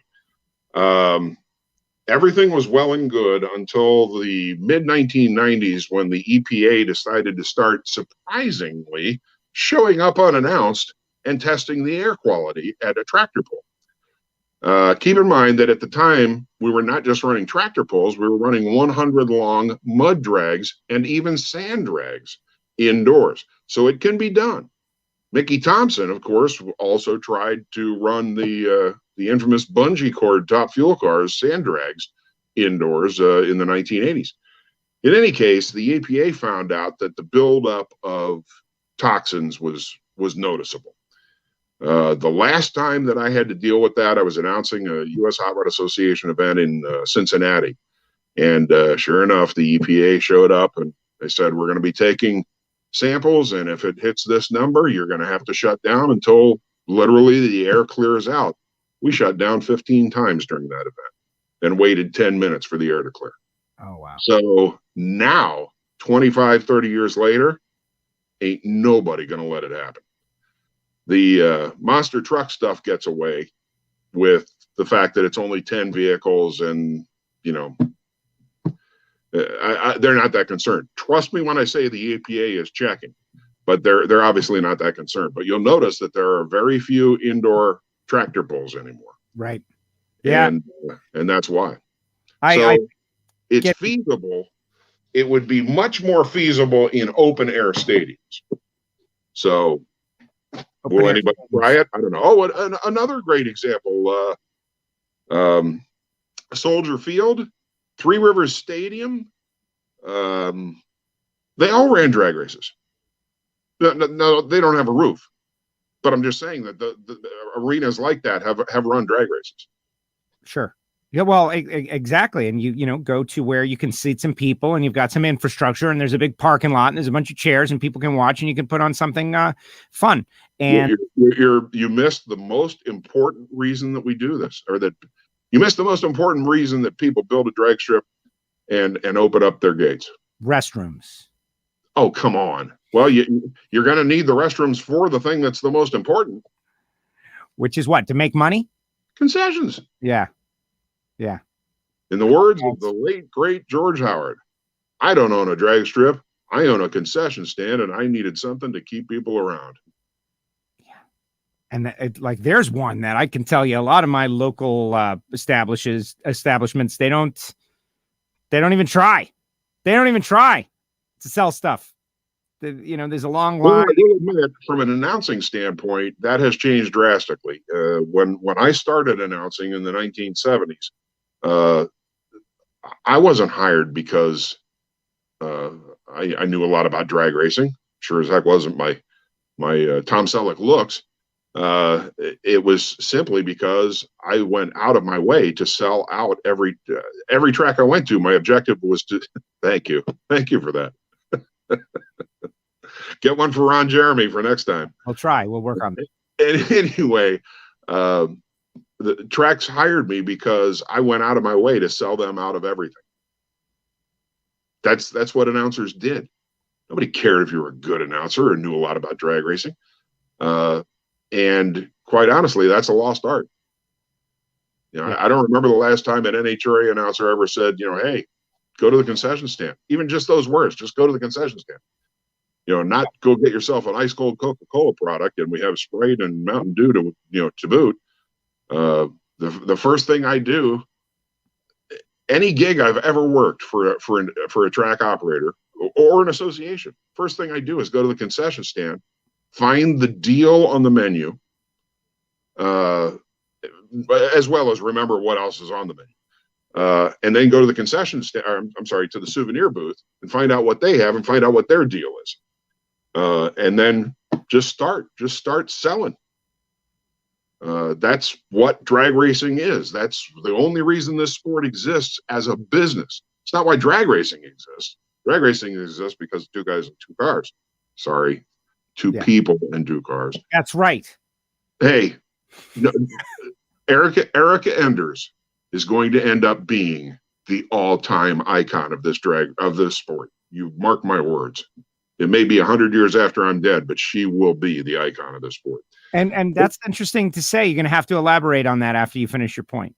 Okay. Well, anyway, that's the whole reason. Like Mr. Powell that we talked about. He didn't build a drag strip because he liked drag racing. He probably didn't know a damn thing about drag racing. He just knew that down at Don Scott Airport in Columbus, they put 3,500 people in to watch 2 guys go down an airstrip in junk cars. So he said, count me in. That's the whole reason drag racing became a commercial endeavor. Happy Hart didn't do it because he liked drag racing, although he did it to make money.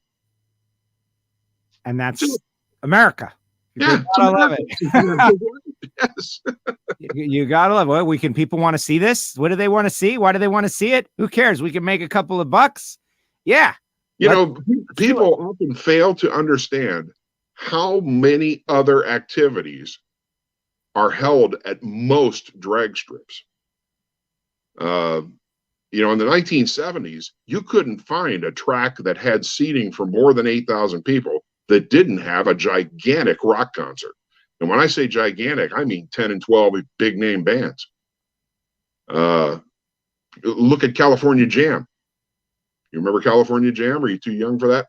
I don't know if I'm too young for it, but I don't know it. California Jam was generally considered to be second to the most number of human beings ever to show up for a music festival behind Woodstock. Oh, really? And all the California Jams were held at Ontario Motor Speedway. Dallas International Motor Speedway, where the NHRA held the Spring Nationals and the World Finals for a couple of years, had 2 huge concerts. Huge. Many of the little tracks in the country, especially in the southeast and south central part of the countries, and I'm talking Mississippi over to Florida, Georgia, Alabama, Carolinas, they all have more social events than they have drag races. Car shows, bands, rappers, music, chicken, food, that's what keeps those places in business. And quite honestly, I can use tracks as much as close as Gateway International Raceway, which is 11 miles from where I am right now. Gateway doesn't make any money on bracket races anymore because it's a national event track and its overhead is just monstrous. Right.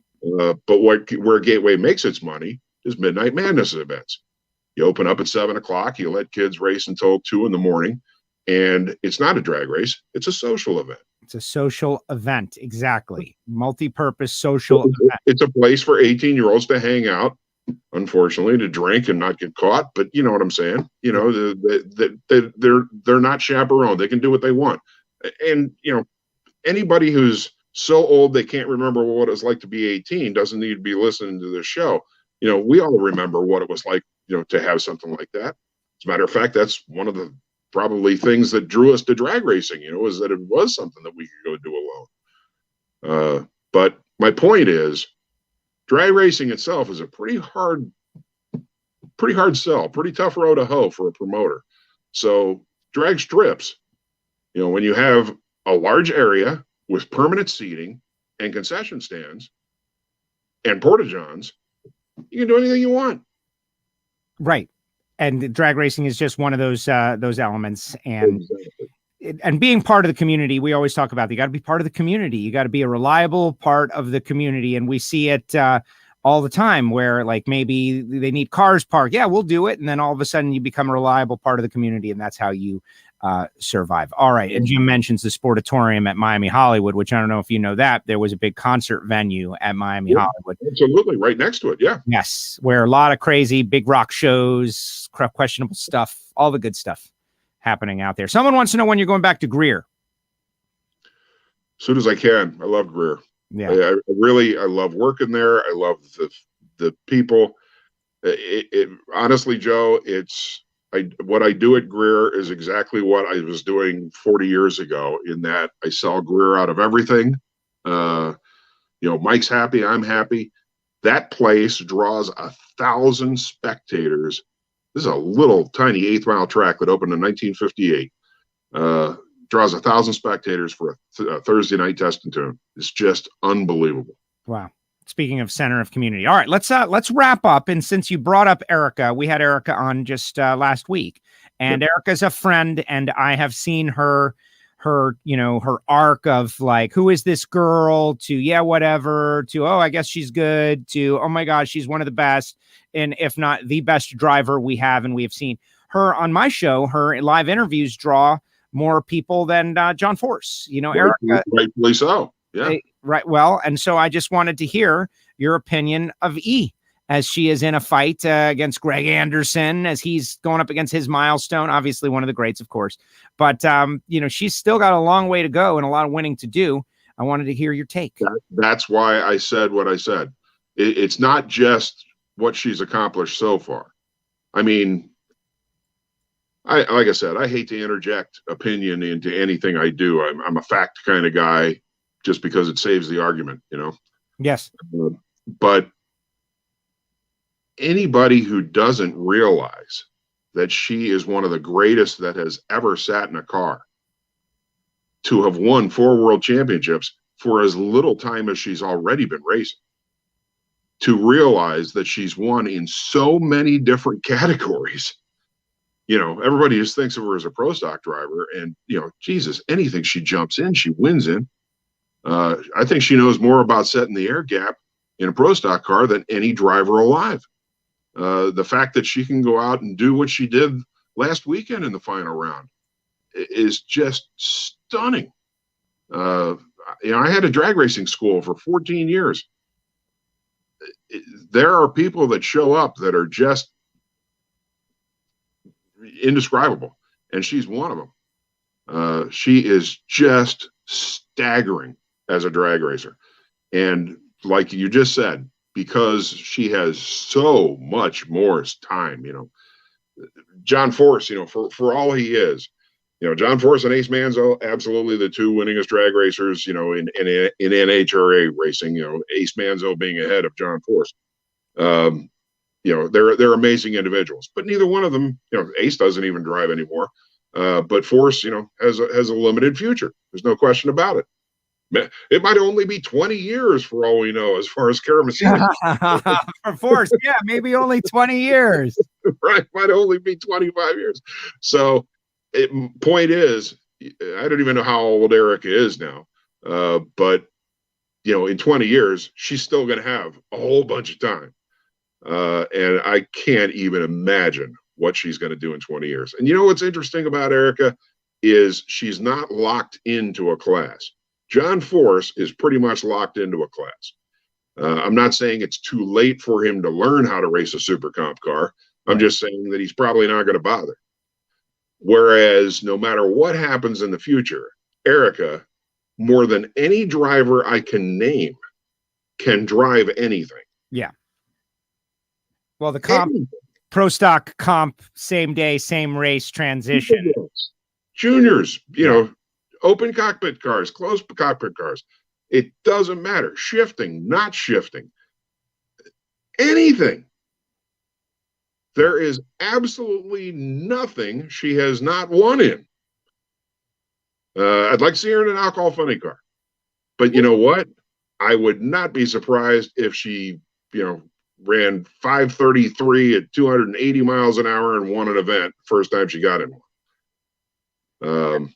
No, it's great to hear you say that because she gets, it's a tough time. Like, you think about the Shirley Muldowney era and that all the negative stuff left us with that era. And that's not the case. Like Erica still deals with nonsense, winning and being as successful as she is. She's still at the racetrack. It's not always a clean event where you walk away feeling great. There's always, there's annoyances still following her. Very interesting point, especially since you brought up Shirley. Women have been involved in drag racing literally since that 1903 event. Women have been in drag racing since the very beginning. They've done very well in drag racing since the very beginning. Shirley was not the first top fuel dragster driver who was a female. There were quite a few of them, actually. There was a girl from here in St. Louis named Ginger Watson. Back in 1964 and 1965, who was booked in all over the Midwest as, the world's only female top fuel driver. But certain people have a tougher row to hoe than others because they're good.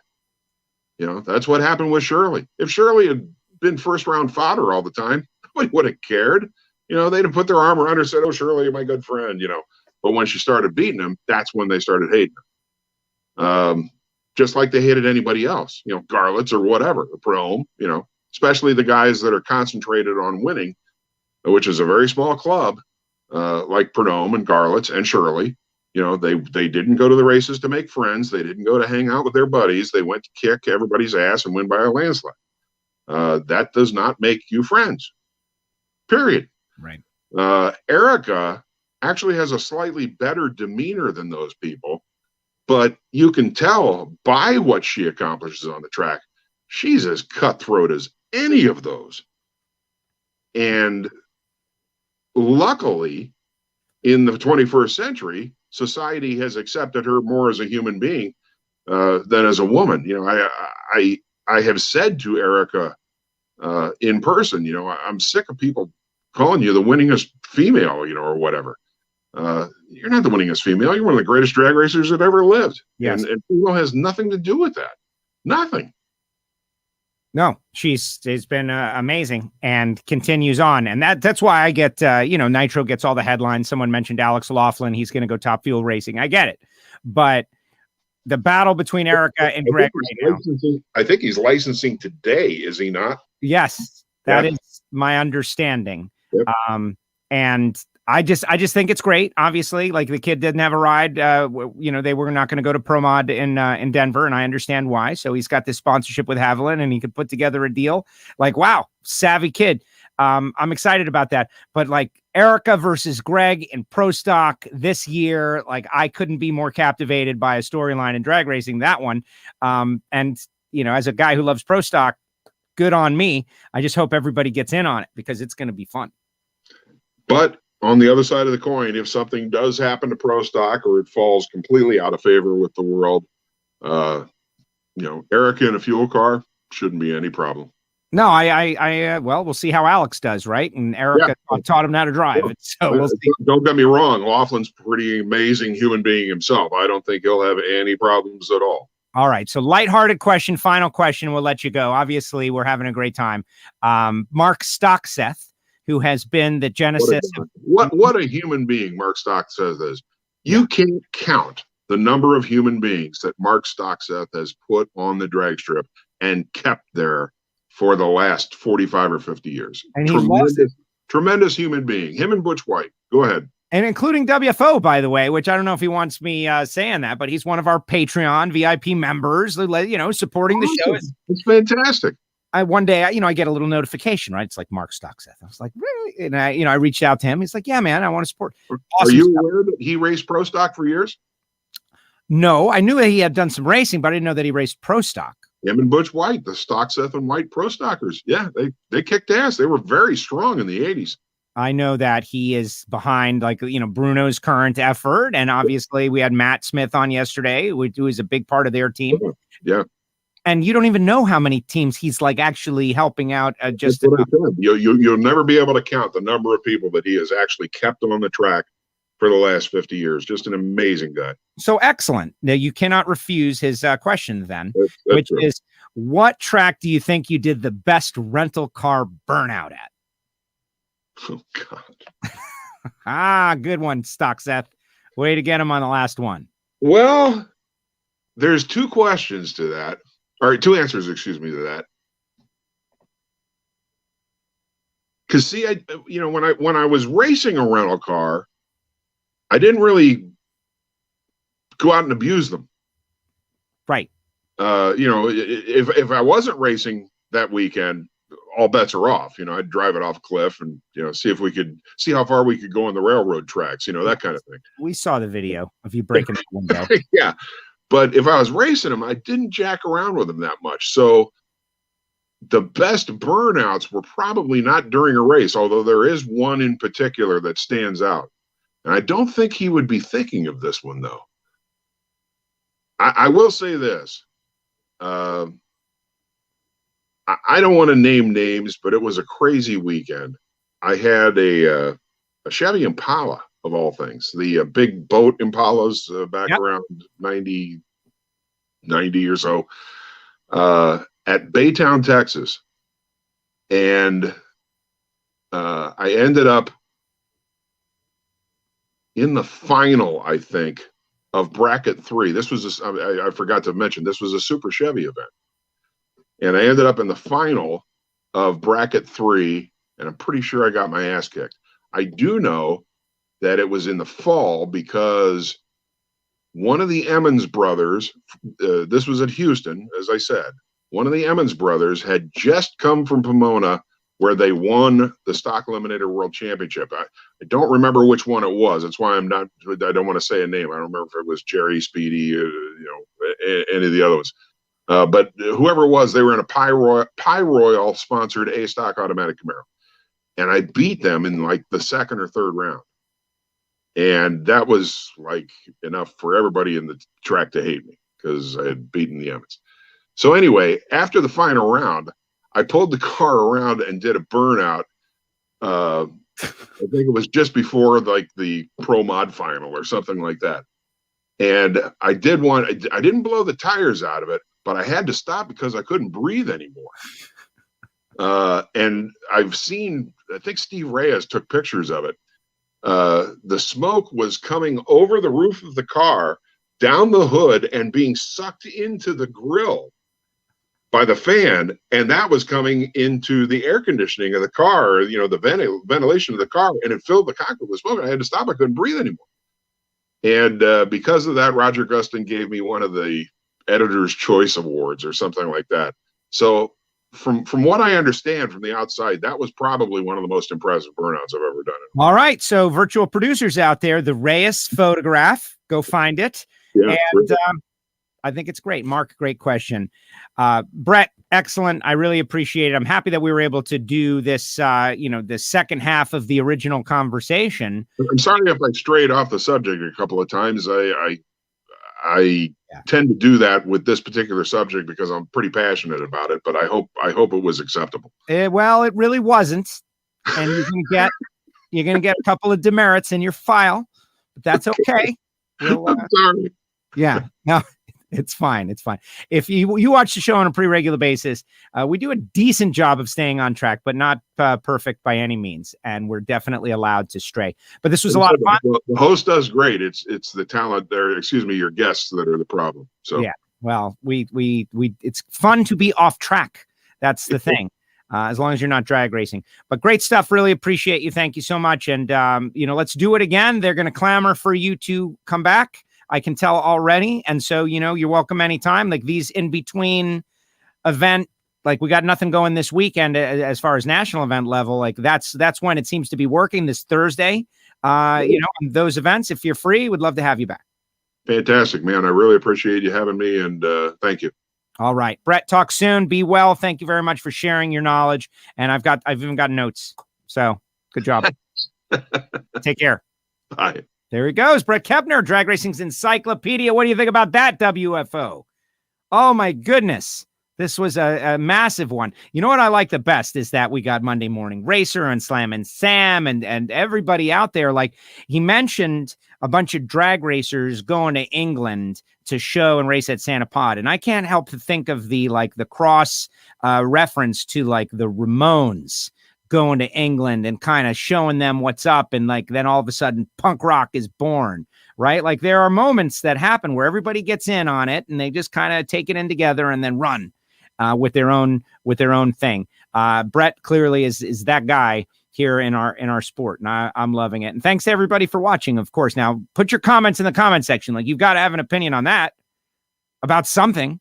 You've got to have an opinion on that. So break it out while I tell you about the people who made it possible for us to sit here and do this. And those of you listening in the future, you as well. Like if you're building an engine and you haven't figured out that the Pro Stock final round, what did they have in common? Total Seal piston rings. Whether you're in stock eliminator and you've got these very strict, stringent rules you have to live by, or whether you're building a bracket engine like I soon will be. TotalSeal.com. Hit them up. Check them out. We're doing Hidden Horsepower live tomorrow, 1:00 Eastern time on the Total Seal YouTube channel, Facebook page, and Facebook group. Simple as that. TotalSeal.com. And Frank Hawley's Drag Racing School. Autumn Height goes through the school. Travis Shoemake going through the school. I don't even think you need to go through the school unless you want to become a driver, a good, talented driver. Erica Enders, the aforementioned. Frank Hawley's Drag Racing School. They've got it all in common. But he's got a program for you to just go out and have fun driving dragsters. I think that's the best way for us to set the hook. Just drive a dragster. Courses start at $399. They go around the country to different places. They make it easy. And I think you should bring your friends and your family and your sales team, your best clients and customers, that kind of deal. It's like it can be a corporate event. Also, Sam Tech, we spend so much time talking about drivers, but what about the machinists? What about the engine builders? What about the people who program those CNC machines at Wilson Manifolds making horsepower, right? We need them too. samtech.edu. Check them out. Judson Massengill, like, oh, I can't find the people to do this. Like, let's start a school. There you go. And the rest is history, as they say. samtech.edu. And Marvin Rodak, listen, it's of all those things, it's going to change your life the most. Coffee, hot sauces, spice rub, grilling, tools, tips, information. Go to the website, Rodaks. Rodaks. He's down there in Fort Worth, Texas. He's a drag racer. He's turning wrenches. The guy is building his own computers. He's flying planes. He's doing all kinds of stuff. And he has taken coffee on, and it became his ultimate thing. Check it out. RodaksCoffeeandGrills.com. You can hit our WFO Radio store to get yourself gear, hats, shirts, balls, tees, except for this hat. What do you get? A free bowl of soup with this hat? Just kidding. WFO store. Check it out. And our friends at Nitro Fish. Caddyshack reference. It happens every once in a while. All right. What do people have to say? Monica, fantastic show today. The knowledge Bret is just mind blowing. Yeah. Well, he's clearly one of those people with great retention. It's important. He's got great retention and he remembers and knows and loves and cares. Like that's what this sport is all about. Sometimes we talk about us not being big enough. And sometimes I think we're just the right size because we've got great personalities and people that are so passionate about it. Epic show. Who is that? That must be John Force out there, Facebook user. No, it was Tim Fabrizi was on a little bit earlier when we had Ernie Francis Jr. on, and his name didn't come up either. That might be him. But I love that we have a VIP and celebrity audience also. Keith says that was fantastic. I agree. Thanks again, Joe. Another great one. Share it. You want to show me that you like the show. Share the show. Either here on your page or on YouTube, or those of you watching on Twitter, or go to our website and click the share links. Like share the show. Somebody didn't see this. Somebody wants to see it, and you're holding it back from them because you're being selfish. Why would you do such a thing? Yeah, Bret is very cool. Good show, says Joe. Another great interview with Bret. You are both two of my favorites. Thank you very much. Keith is also a Patreon. Amazing show. Very interesting. Very interesting. V3 coming soon. Version 3, like another episode. Yeah, I think so. Loved all the stories. Definitely. And then mention about Alex and the Gas Monkey sponsorship years ago. He was with a fuel car with Anthony DeCero. And that's who, if you read the story on NHRA.com, Alex is called Anthony and said, hey, what should we do? And then the phone call chain got made, and I guess Palmer got involved, and I'm super excited about it. And wouldn't it be great if we could put together the power of the WFO universe and somehow make it so that Alex Laughlin would be on the show with me and Reinhardt on Tuesday? Like, wouldn't that be super cool if WFO Radio could do something like that? And if that doesn't make you subscribe, like, come on. Like, let's get a little aggressive here, folks. Let's get a little aggressive. And so, yes, we've got Alex Laughlin going to be on the show with me and Reinhardt on Tuesday. But then on Wednesday, next week, 1 p.m. Eastern time, we've got a well-known drag racer named Alexis DeJoria going to be on the show Wednesday next week as we get ready for the Western Swing. And Andy Carter from Texas Motorplex going to be telling us about some stuff. All a part of the same show. Yeah. I love when next week is booked this week. Love it. And that's it. That's all I got. I feel pretty good about what we did here today. If you didn't see Ernie Francis Jr., I think you should go check him out. He won the SRX race at Indy.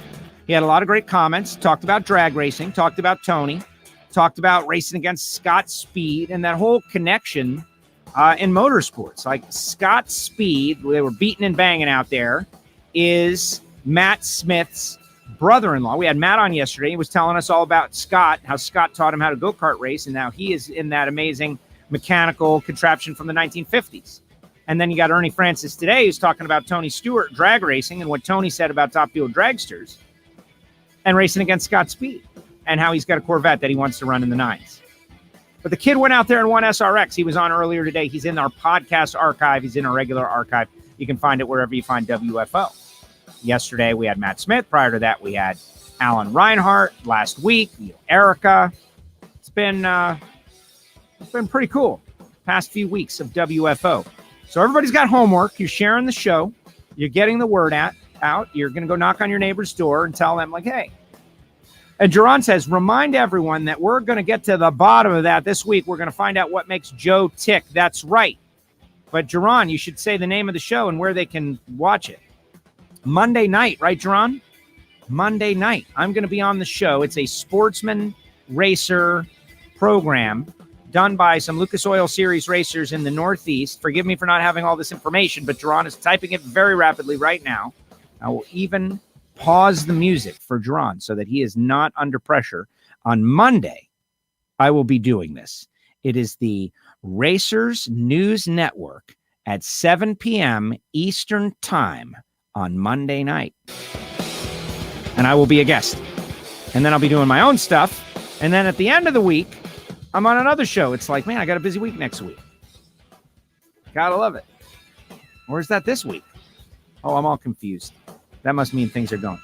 Must share the link on Monday. Well, we'll do it. All right, everybody. That's it. Thanks to Bret. Great job, Bret Kepner.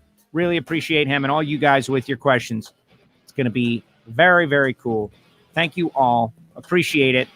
See you tomorrow. Hidden Horsepower Live. WFO.